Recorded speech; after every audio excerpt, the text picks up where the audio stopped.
What is going on, YouTube? You are now tuned in to the Student Athlete Podcast. I'm your host, Omari. We're all students around here. And today we're filming from the late night public access studio in the YMCA. And since we're in Atlanta, we're going to start off with the Celtics Heat in the East. Last round, the Heat, I want to say they cleaned up on the Sixers. The Sixers still took them 6 games. Definitely would have been a longer series if Joel Embiid had missed some time and if James Harden had got his act together. James Harden's my favorite player, but boy, he has not been looking good. But we're not here to talk about them right now. So the Heat got a little bit of extra rest on the Celtics. Took the Bucks and the defending champions, Giannis and the defending champions, to 7 games. Really crazy series that they had. Jason Tatum has really been making a step up. I've been a doubter in the past, but he's been showing me wrong. So to start off, the Celtics took the regular season series 2-1, won the first games, lost the most recent one to the Heat. But a lot of times I don't like to lean on the regular season series too much because things do happen. There was no Jimmy Butler in the Celtics' second win, and that first one was kind of early in the season. The third win is more recent, and I would say that win is where the rosters look as close to now as they have been. Both teams were pretty healthy.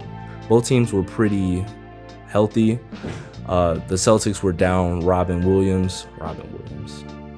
The Celtics were down Robert Williams, but other than that, both teams were about healthy. I'm going to touch on that third game in a little bit. As far as the matchups go, Kyle Lowry is not looking likely for game 1. They're expecting him to maybe be back a little bit later in the series. But to be honest, when he made a few appearances in the 76ers series, he hasn't been looking how he's normally looking. So that might be a point of discussion for the Heat in this series. But as far as game 1, they're probably going to be running out Gabe Vincent, Max Strus, Jimmy Butler, PJ Tucker, and Bam Adebayo. The Celtics are going to be running out Marcus Smart, Jaylen Brown, Jason Tatum, probably Grant Williams and Al Horford, I'm thinking. They might end up starting Robert Williams, but I do think they're going to go with Grant Williams because I think he really cancels out PJ Tucker. He's kind of like the new age PJ Tucker. He's knocking down the corner threes, been extending it around the arc a little bit, and he's playing phenomenal on defense. Did a really good job on Giannis last round. I think this is going to be the better of the 2 series, mostly because the Heat and the Celtics are definitely 2 of the grittier teams in the league. They like to play tough interior defense. They're going to man you up outside and really put some pressure on you defensively. Everybody knows that Jimmy Butler is one of the more hard-nosed guys in the league. And that's kind of what I love about Jimmy. Ever since he was back in Chicago, 3 teams ago, Jimmy is always going to give you 110%. And he's not the most talented guy, but he's tough out there. I have 3 main points of emphasis in this series. I really think experience is going to play a big role in this series. And it's funny, in both the Western and Eastern Conference, we have 2 tremendous players going through what I like to call their GOAT level trajectory periods. That's when you have guys like coming up, first few seasons, they're getting used to the league. Everybody gets smacked down a little bit by the older teams. You saw it happen to Jordan and the Bad Boys Pistons. You saw it happen with him and a little bit of Larry Bird at the end of the 80s. And after they get through that stratosphere, they can start, going to finals, competing for championships. And right now you see Jason Tatum going through that. 2 years ago, back in 2020 in the bubble, the Heat beat the Celtics in 6 games, 4-2. And, Jason Tatum and Jaylen Brown, Marcus Smart, they've really banded together over the next couple of seasons. And a lot of times you see guys like that want to break up early, but I really think that this might be their year. The Heat have been here before, they've succeeded here before, and they've gone to the finals. I really think that their experience is going to be the biggest thing that they're going to be able to lean on. Kyle Lowry has also won with the Raptors. Jimmy Butler been in the league for a long time. Same thing for PJ Tucker. PJ Tucker won a championship last year with the Bucks. One thing about that finals, that Eastern Conference finals from 2 years ago, you have Jaylen Brown and Jason Tatum coming up from last year. But you also have Bam Adebayo kind of reaching the beginning of his peak, I feel like, along with those guys. But one thing you see, Jimmy Butler has really been improving and gone to another level ever since that Eastern Conference Finals. A lot of people said that he had the black opal back in the finals that year. And he's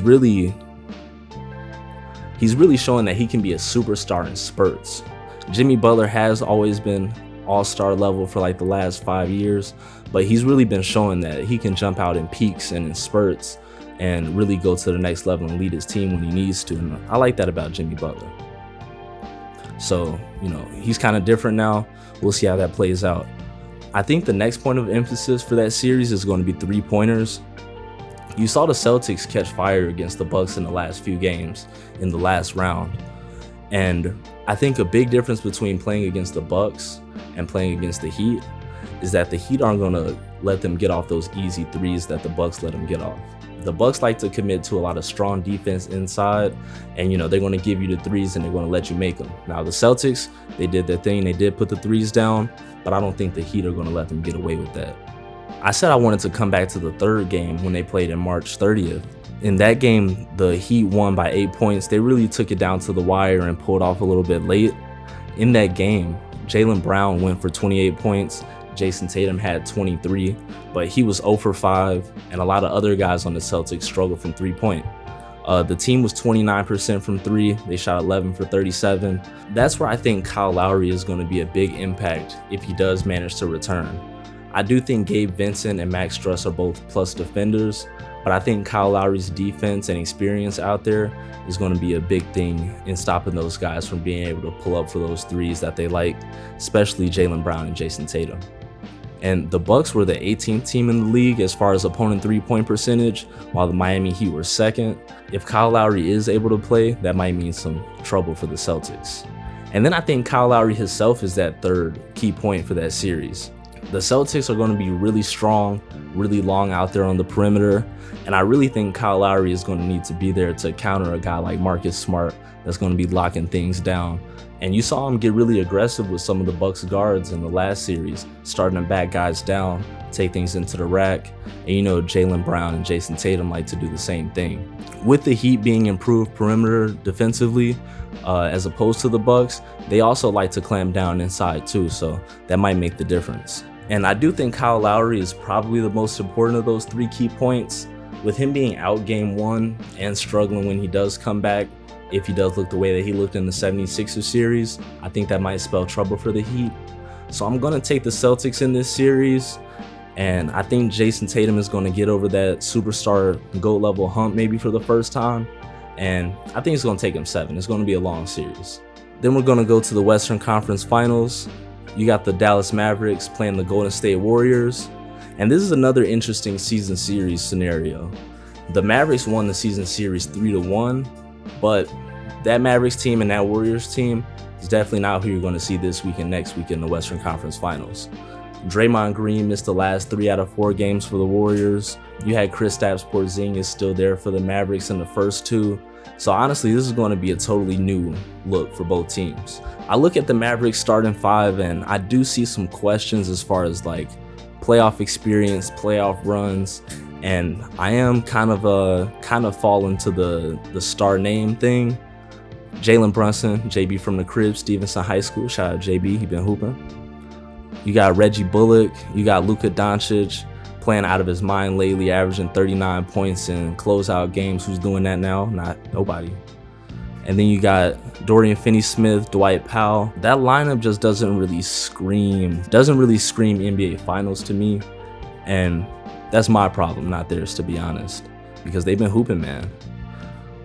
It kind of reminds me of some of the early LeBron Finals teams, or not early Finals teams, but his early Cavaliers teams, where he might, Luka is looking like he might have that potential to just drag a series, and we'll really see that this time. They got Dinwiddie off the bench, Maxi Kleber, Davis Bertans, and that's probably where the rotation is going to cut off as we get late in this postseason. You got the Warriors coming out with Stephen Clay, the Splash Brothers. Got Andrew Wiggins, Draymond Green, Jonathan Kuminga. Really young guy, but he did get benched at the end of the Grizzlies series, so we'll see if he's getting minutes at the beginning of this one. You got Jordan Poole coming off the bench. Jordan Poole, man, he's a really interesting case. Definitely looking like he's going to be a superstar one day potentially, if not just an elite scorer in the league. So I'm excited to see how he performs in this Western Conference Finals. Was really playing out of his mind in the first round. Second round, he got a little bit inconsistent in there with the Grizzlies, but that was a really gritty series. A lot of energy in both stadiums, so that might be able to shake a young guy like him. My 3 points of emphasis for this series, number one is just going to be the Luka show. You know, whether the Mavericks do win or lose, Luka does. He has proven that he's going to perform in the postseason, whether he's winning or losing. And this year is just going to be no different, probably. He's a bad man. Luka's experiencing some of that GOAT level trajectory as well that I discussed with Jason Tatum. We've seen Luka take the Jazz to a late series a couple of years ago in the bubble. You've seen him put on a lot of crazy performances in the playoffs. The only question is, can the team around him also get to that winning level? So I think the role players are going to play a lot of part. Really, the Warriors' consistency, I think, might be a little bit more important. Steph Curry really been struggling from three, worst three-point percentage of his entire career. And, you know, it's no secret that playoff Steph isn't really much of a thing. Not saying that Steph Curry doesn't perform in the playoffs, but Steph Curry is one of those players that is great in the regular season, and he's usually probably going to be about just as good in the postseason, maybe even a little bit worse, but you never really see him kicking it into overdrive when he gets late into the playoffs. So I think that'll play a huge factor. Klay Thompson has also been wildly inconsistent this postseason. And the Splash Brothers are really going to have to get it together if they do expect to take down Luka and the Mavs, because they're coming off that Game 7. The Warriors have been resting a little bit, so the Mavs might be able to catch them sleeping. They gotta be ready to go to work. They're not going to hand it to them just because they're the Warriors. And I do think Jordan Poole off the bench is going to really need to be able to add that kind of spark that they need. I think energy is going to be a big thing for this series, especially when you have a lot of experience on Golden State's side. Those guys are going to have to somewhat come out and intimidate the Mavericks if they can.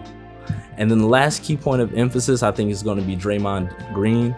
Draymond Green's the defensive anchor for the Warriors, and I do expect him to get a lot of one-on-one time with Luka, and that might not necessarily come from guarding him all the way out from the wing, but I do think he might end up in a lot of switch situations, and he might even be doing a lot of help defending when he gets to the paint. Other than that, you know, I think Draymond Green is just that old leader on the team. Even when he was young, he's always been taking charge in Golden State. And I think it's going to be a big thing for him to keep the team together. Sometimes you see the heat get to Draymond's head.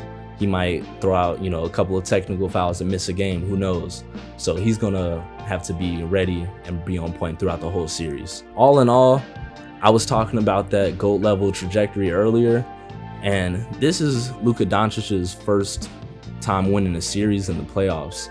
And I do think his early success in the playoffs might be moving towards its end. He was out in the first round the last couple of seasons, and I think after winning a couple series this year, especially having his real peak moments already in the playoffs, it seems, I do think it might be time for the Warriors to smack him down. So I'm gonna go Warriors on this one. If all the guys, you know, come out and play the way they need to, get everything consistent. And I think if Steph, Klay, Jordan Poole, Draymond Green, the core of the team, really meet the level that they're expected to be on, I think it might get ugly in some points. Luka Doncic is going to be a natural win in a lot of cases, so I do think they'll get a couple out. And I'm going to go Warriors 4-2. So I got the Warriors 4-2. I got the Celtics in 7. And, you know, if that happens, we'll see about my finals picks. But thanks for tuning in. Make sure you all check out the late night public access channel. I'll leave the comments down I'll leave the link down in the description below. Y'all check them out. Thanks for chilling with me today. Like and subscribe, and we'll see you next time. Peace.